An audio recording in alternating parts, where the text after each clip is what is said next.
Bapak Ibu, teman-teman guru di seluruh Indonesia. Ini kalau tidak salah dari jenjang PAUD sampai dengan dasar dan menengah, ya. Jadi salah satu sisi yang sering menjadi bahan diskusi, menjadi bahan pendalaman dalam implementasi kurikulum Merdeka adalah bagaimana sih kita merancang dan mengimplementasikan asesmen pembelajaran yang digariskan atau dirumuskan dalam kurikulum Merdeka.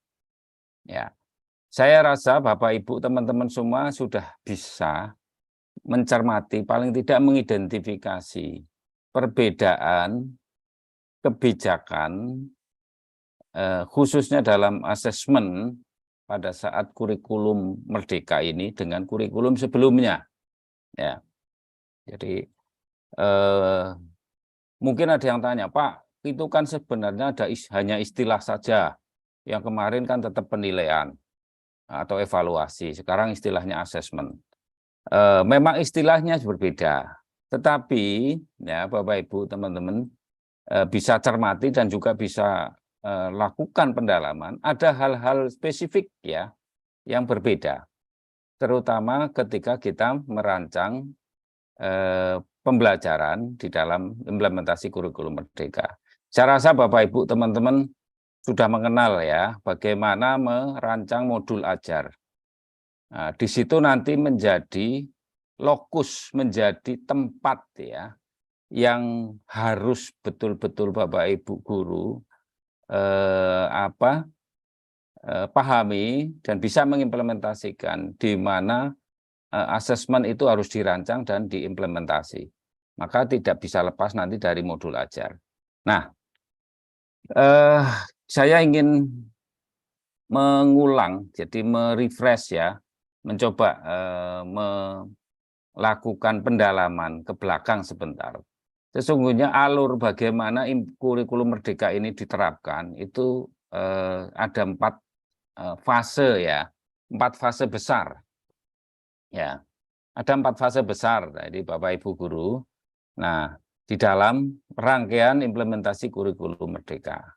Fase pertama itu ya, Bapak Ibu, teman-teman, jangan lupa harus memahami dulu garis besar kebijakan kurikulum Merdeka. Jadi, saya sering sampaikan teman yang pertama ini ya, memahami. Mari kita coba pahami garis besar implementasi kebijakan implementasi kurikulum Merdeka. Apa sih filosofinya? Apa sih tujuannya? Apa sih perangkatnya? Kan gitu. Kita coba pahami. Nah, saya sering sampaikan kepada teman-teman, ya, ada masanya kurikulum itu memang harus berganti. Ya, tidak boleh ya, dan tidak tepat, tidak pada tempatnya kemudian mengatakan, wah, setiap kali ganti menteri ganti kurikulum. Sesungguhnya tidak itu konteksnya. Nah, kalau teman-teman yang mempelajari kurikulum pasti akan mengatakan ya memang kurikulum itu harus dinamis, kurikulum itu harus berkembang, kan gitu. Maka ada masanya di mana titik-titik perubahan perkembangan itu harus berlangsung. Maka di dalam rangkaian kurikulum Merdeka kita pahami kerangka dasarnya, filosofinya. Jadi jangan sampai kita menangkapnya, waduh, sekarang ini perangkatnya tambah susah, tambah banyak, ya. Kemudian nanti murid-murid ini dapat apa? Ya. Nah, kalau menangkapnya sebagian, misalnya, atau bahkan mungkin menangkapnya di bagian ujung, ya, bisa jadi kita akan berpendapat seperti itu tadi. Wah, banyak susahnya, nah, banyak repotnya. Nah, maka kita disarankan untuk memulai dari tahap 1 ketika memahami prinsip implementasi kurikulum Merdeka ini. Memahami garis besar filosofi kebijakan. Wah, mungkin ada yang tanya, wah Pak, kami itu nggak cukup waktu untuk bisa mendalami itu. Ya, tidak harus mendalam, ya. Cukup coba apa sih yang menjadi dasar, apa sih yang menjadi tujuan, apa sih yang menjadi filosofis. Oke, itu bisa dipahami. Nah, fase kedua dalam rangkaian kurikulum ini adalah memahami pembelajaran. Ya, pembelajaran ini di fase kedua ini sesungguhnya terintegrasi, menyatu dengan yang namanya assessment. Jadi pembelajaran dan asesmen. Jadi memahami prinsip pembelajaran dan asesmen yang ada di kurikulum Merdeka. Nah, kan? Nah, ini fase kedua ini yang sesungguhnya fase penting untuk kita diskusikan. Nah, fase ketiga baru kemudian bagaimana kita menyusun mengembangkan perangkat-perangkatnya, ya kan? Jadi menyusun mengembangkan perangkat-perangkatnya mulai dari kita ya tentu mengkaji CP, TP, ATP-nya, kemudian modul sampai kepada panduan-panduan operasionalnya, panduan-panduan pelaksanaannya. Itu langkah ketiga, ya. Kemudian langkah keempat itu memahami pengembangan proyek penguatan pelajar Pancasila. Saya, Bapak Ibu, teman-teman, di fase 4 ini menjadi salah satu pembeda, ya Bapak Ibu perlu pahami, menjadi salah satu pembeda kurikulum Merdeka ini dengan kurikulum sebelumnya.